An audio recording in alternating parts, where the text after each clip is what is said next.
Je vous invite à prendre votre Bible dans le Nouveau Testament, dans la lettre de Paul aux Corinthiens, la première, au chapitre 1, au verset 12.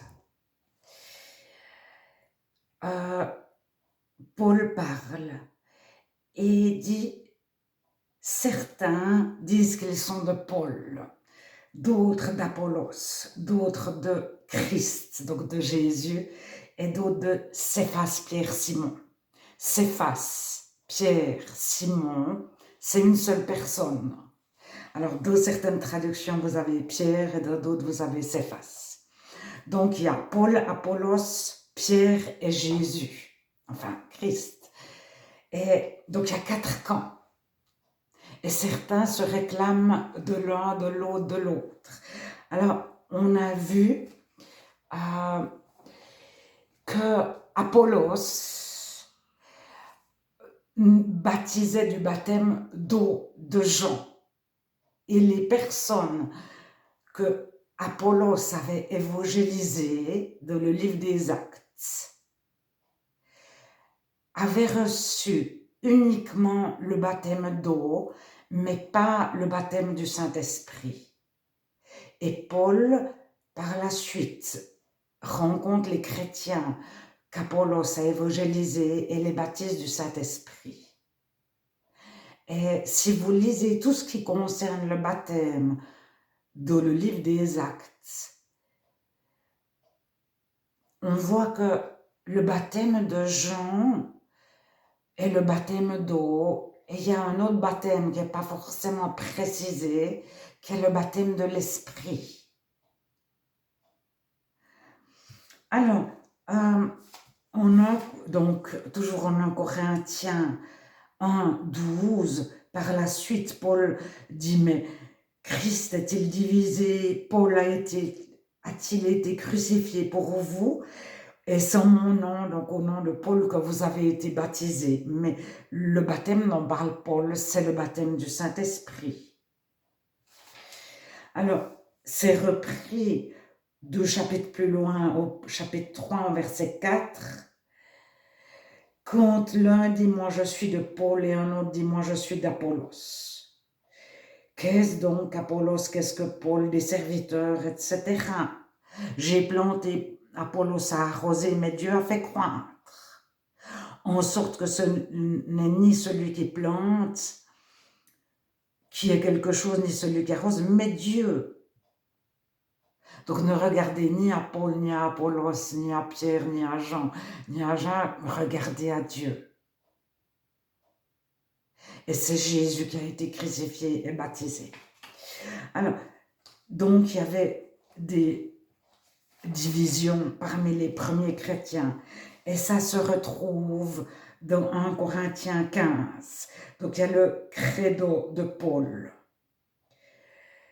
Au verset 3, je vous ai enseigné avant tout, comme je l'avais reçu, que Christ est mort pour nos péchés selon les Écritures, qu'il a été enseveli et qu'il est ressuscité le 3e jour selon les Écritures.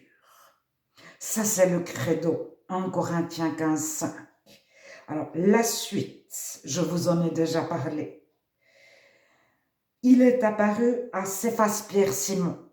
Dans certaines traductions, c'est Pierre, dans d'autres, Céphas, Pierre, Simon, Céphas, c'est Pierre. C'est une seule personne. Puis aux 12, donc à Pierre, puis aux 12. Donc ça fait 13 apôtres. Ensuite, il est apparu à plus de 500 frères, des frères. Ensuite, il est apparu à Jacques. Donc, il est apparu à Pierre, aux 12, à 500 frères, à Jacques, puis à tous les apôtres. À Pierre, aux 12, à 500 frères, à Jacques, puis à tous les apôtres. Si on supprime 500 frères, il y a Pierre, 12 apôtres, Jacques et tous les autres apôtres. Alors, il y avait un courant, ça c'est certain, c'est l'histoire qui le dit, qui suivait Jacques, le frère de Jésus. Parce que ce courant-là donnait une importance énorme à la généalogie, à la famille. Et s'il n'y avait pas Jésus, c'était à Jacques, son frère, de reprendre le flambeau. Et il y avait un autre courant qui ne suivait pas les généalogies, il fallait naître de nouveau, être rempli du Saint-Esprit, peu importe sa famille, son origine, on pouvait être non-juif, devenu chrétien. Et il n'y avait pas de hiérarchie. Mais il y avait aussi tout le courant de Pierre. Donc, ça a été clairement une volonté de les rassembler, ces versets. Il y a Pierre et Jacques qui sont rassemblés. Ça se voit bien de la transfiguration. En Matthieu 17:1, mais avant, je vais vous faire lire Hébreux 6:20. Melchisedec.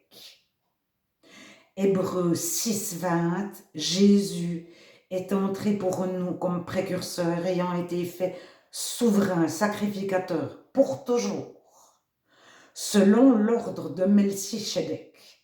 Alors ce n'est pas l'ordre de Melchisedec, le commandement de Melchisedec. En grec, c'est le taxi.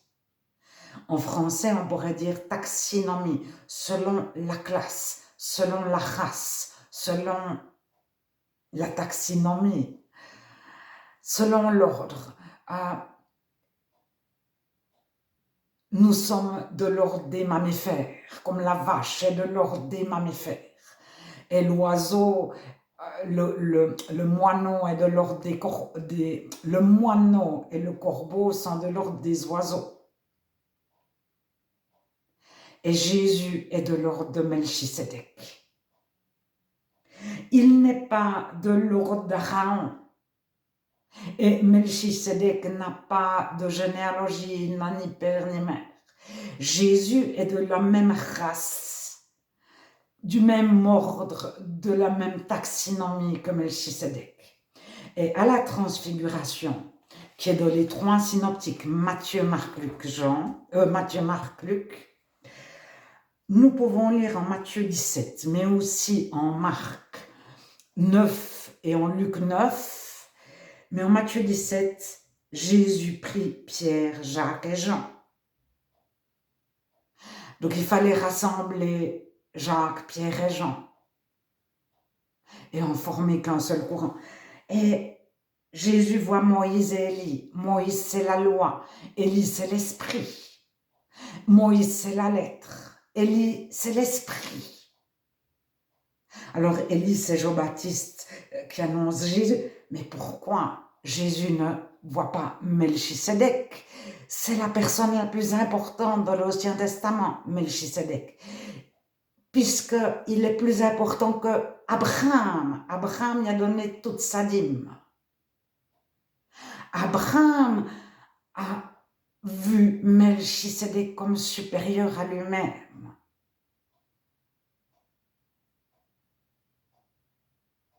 Alors pourquoi l'Ancien Testament ne parle à peu près pas de Melchisedec?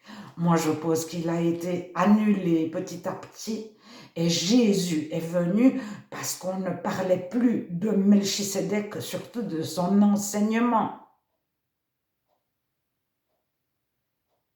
Les sacrifices et la loi avaient remplacé Melchisedec, qui a dû enseigner la même chose que Jésus.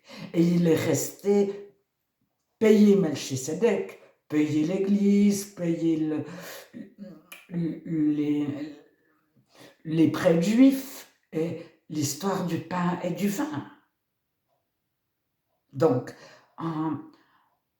le rituel concernant Melchisedec, mais tout le reste, on n'en parle plus du tout dans l'Ancien Testament. Pourquoi? Alors, si il est de la même nature que Jésus, du même ordre, de la même